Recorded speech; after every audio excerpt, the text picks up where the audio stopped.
Welcome to Voices of the Redeemed. If this is the first time you've joined me, this is a podcast that gives a platform, a voice, if you will, to everyday followers of Messiah Yeshua, Jesus, to share how he has changed their lives through the indwelling of the Holy Spirit. Revelation 12 tells us that in the last days, the followers of Messiah will defeat the dragon by the blood of the Lamb and their testimony, for they did not love their lives, but laid them down for him. Our individual stories about how the God of creation has personally changed our lives is how we destroy the works of the dragon, Satan. So let's get to it. Thank you for joining me today. I'm Teresa Larsen, and this is the Voices of the Redeemed. Today I'm going to do something a little bit different. Today I will be sharing my own testimony. So my family of origin, that's where I always start with all of my interviews. I was raised in the Catholic Church. I was the product of an unplanned pregnancy. My mom was Catholic and my dad was responsible. And they got married and they had me. They raised me in the Catholic Church. I was baptized and received First Communion and First Confession, or the other way around, and went to Catholic grade school and went to Catholic high school.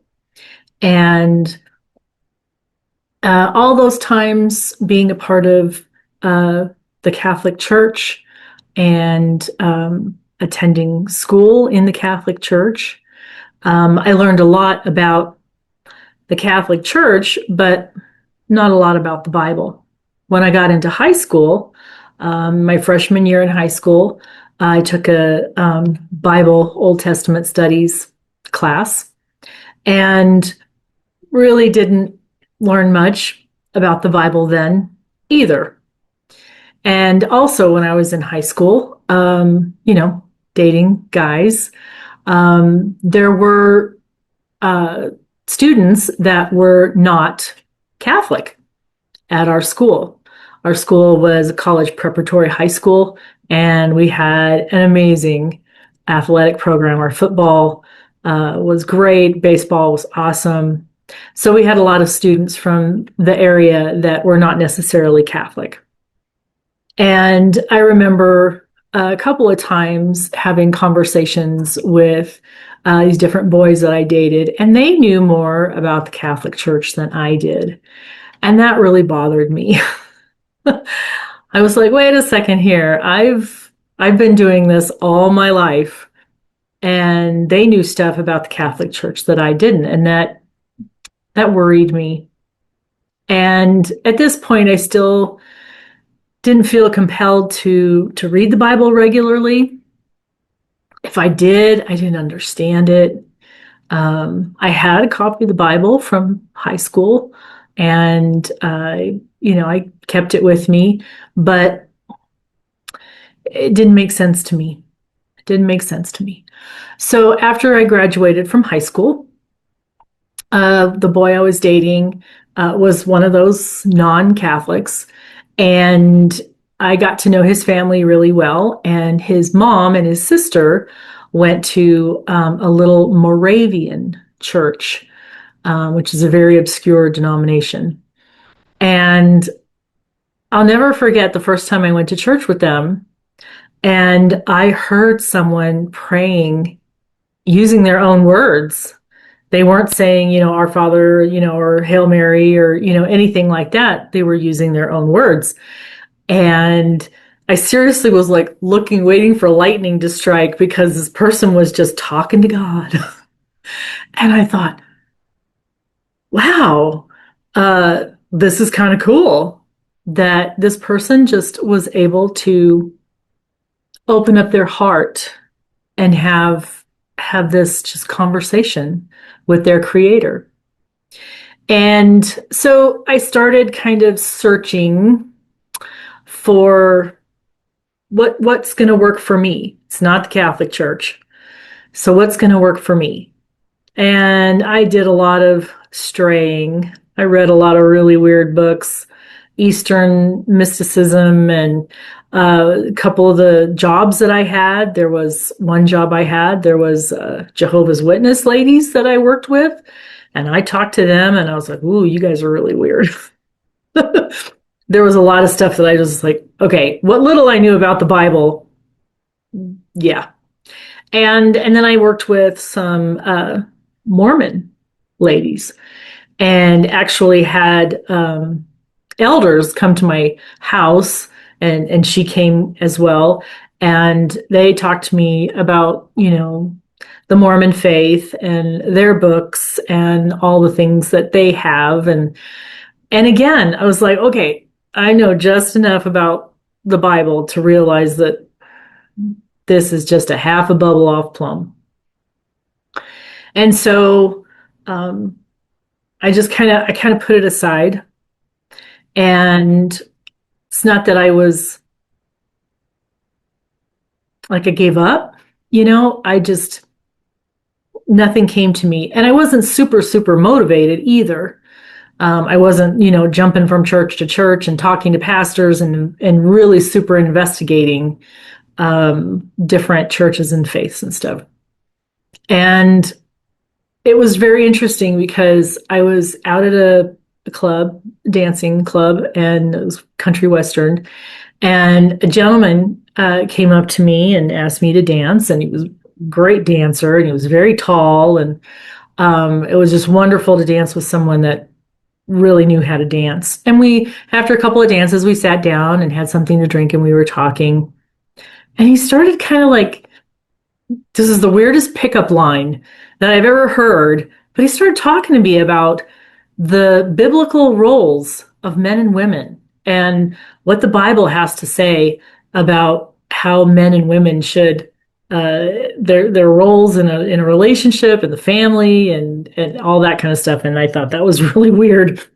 But I also thought, well, hey, here's someone possibly who could help me figure out what God is all about, how to get in touch with him, and how to have a relationship with him. He was going to one of the larger kind of non-denominational churches in the area. And so we started dating. And, I was so uneducated about faith, about God's word, and about, how we're supposed to live our lives if we are a Christian, are a believer, follower of Messiah. I mean, on the first date, he came back to my apartment and we slept together. And I guess I just didn't realize that that wasn't something you do.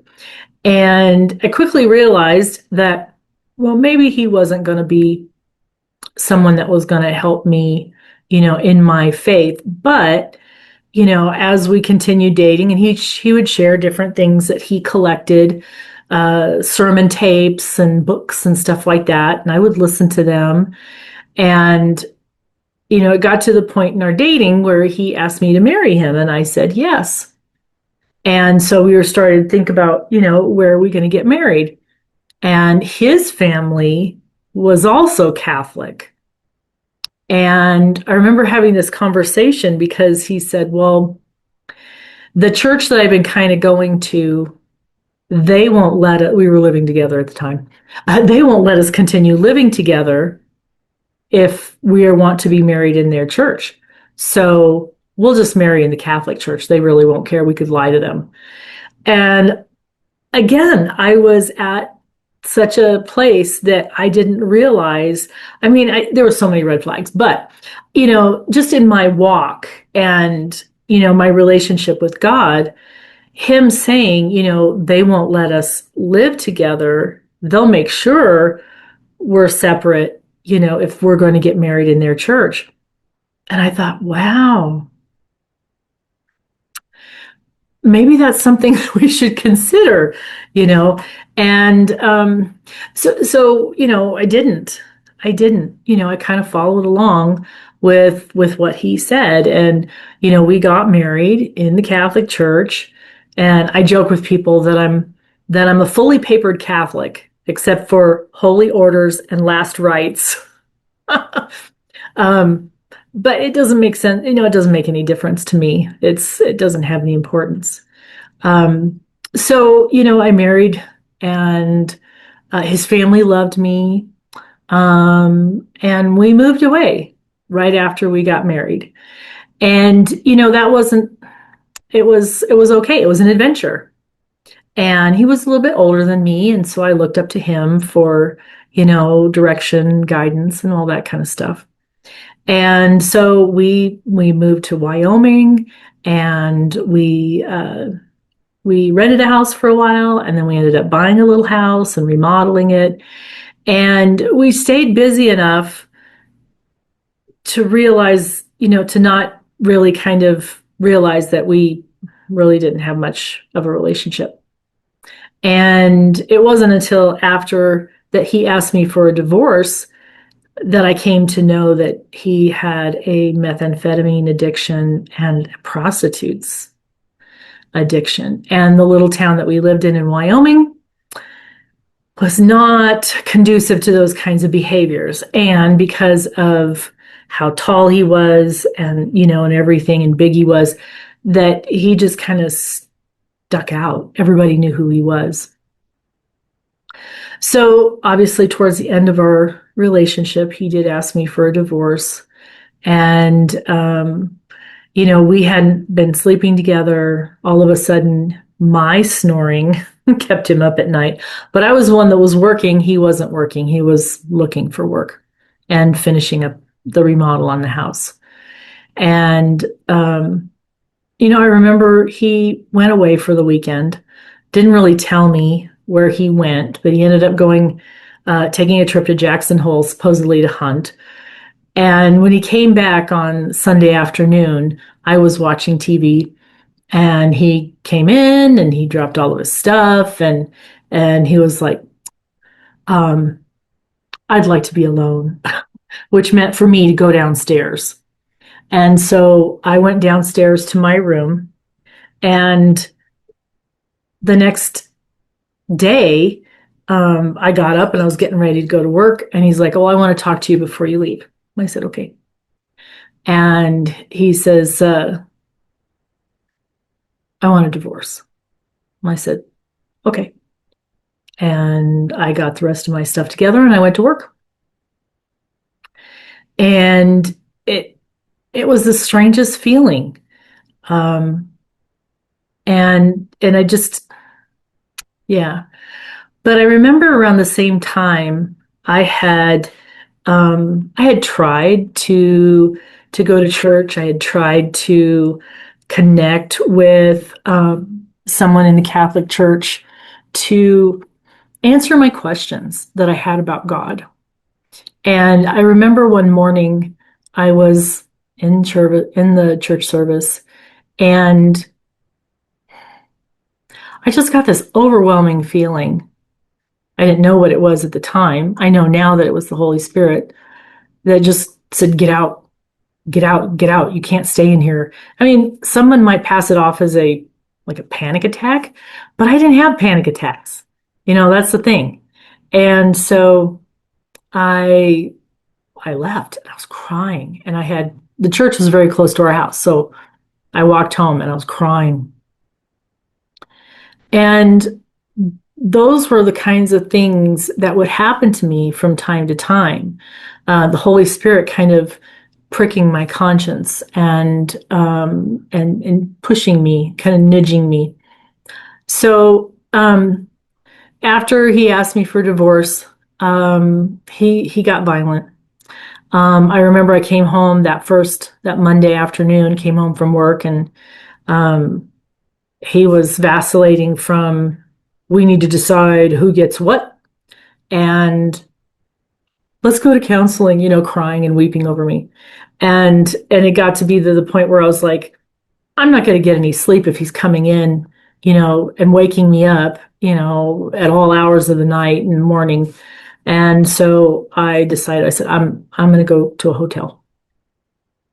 So I went got a hotel room, and,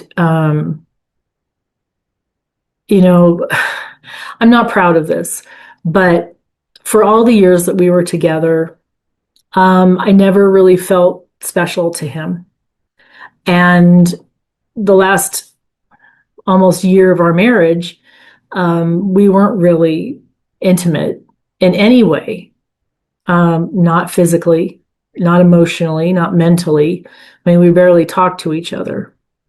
And after I left his house, I had a night shift for work, and I ended up sleeping with one of the guys I worked with.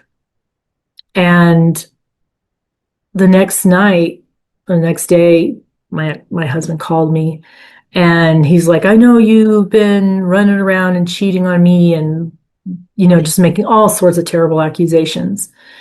And I said, "No, I never touched another man until after I moved out of your house."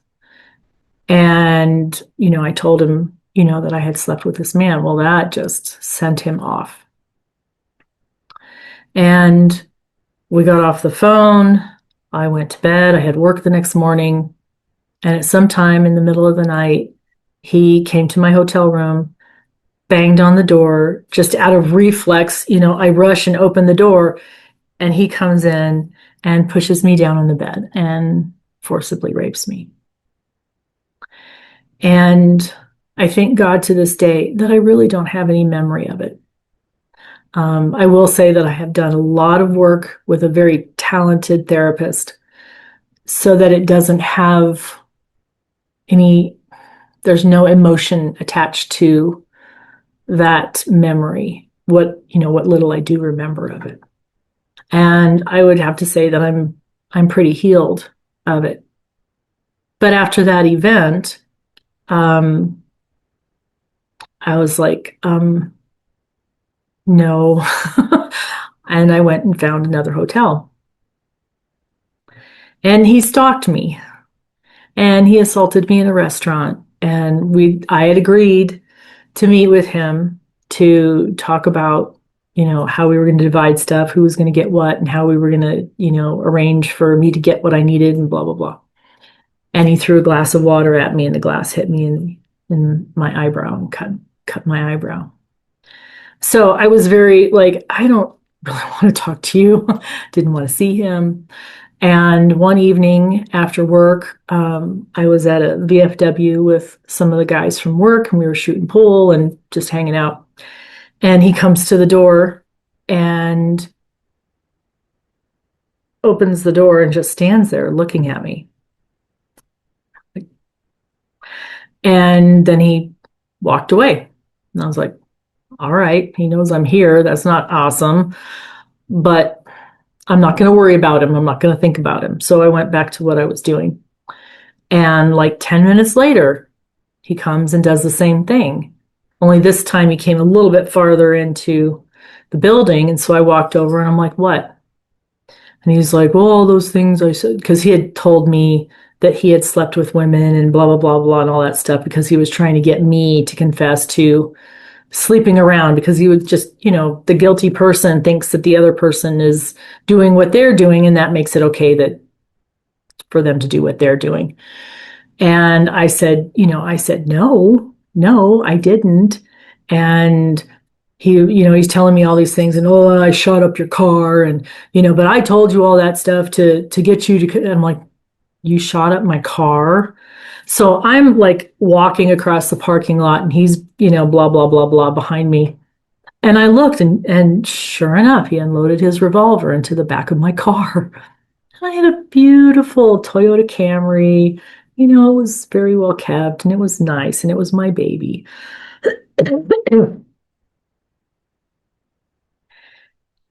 And I looked at what he had done to my car. My rear windshield was shattered. It was holding together, but it was all cracked. And he's like, he could see that I was really upset. And he's like, well, you're not going to call the cops, are you? And I'm like, I know you're high. And I just walked back. I don't even know what happened to him. I didn't turn around and see him. I didn't look at him. I never saw him again after that. And so sheriff came and got me and took me to my hotel, packed up my stuff and moved me to another hotel. But, it was interesting because he was never violent at all during our marriage. But I was always for seeking God, looking for that connection. And I had always hoped that I would have found it with him. And at this point, you know, with all the things that he had done and that he had asked me for a divorce, I was really like, I'm not gonna, I gotta do it on my own. I gotta find God on my own. So after just a few more weeks, I got a lawyer, replied to his filing for divorce and did all that kind of stuff. And I eventually lost my job. I was driving a truck, a propane truck. I had my commercial driver's license, and I was driving propane and delivering propane to farms and residences as well as oil fields. The oil pumps ran partially on propane. So I lost my job. I didn't have anywhere to live. I was racking up the bills, these hotels. And so I talked to my family back in California, and they made arrangements for me, and I started driving back to California from Wyoming. And there was a snowstorm. This was like October, November. So there was a snowstorm in the Rocky Mountains between Wyoming and Utah. And I just had my Camry and my dog and a little trailer that I could tow behind my Camry with everything in the world that I owned. And so I was driving and they said, nope, you can't go any further. It's closed. So you're going to have to stop and stay in a hotel. So I got a hotel. So I got my stuff and checked into my hotel room, got my dog settled, went back to the front desk and was like, hey, is there a bank, a grocery store or something so I can get some food for the night and get some cash? And there was another guy who was also there who was looking for the same thing. And so he's like, hey, why don't you just come with me? Because I had a trailer on the back of my car. I didn't want to be driving around parking lots and city streets and stuff like that with a lot of snow and, snowpack. And yeah, it's just not safe. It would be very, very difficult. So we went, took care of our business, got cash, whatever, ordered a pizza, went and sat in his room because I couldn't have food in my room. My dog would have just totally been all over us. And we watched a movie and talked and had our pizza. And after everything was, the movie was over and all that kind of stuff, I was trying to, get friendly with him.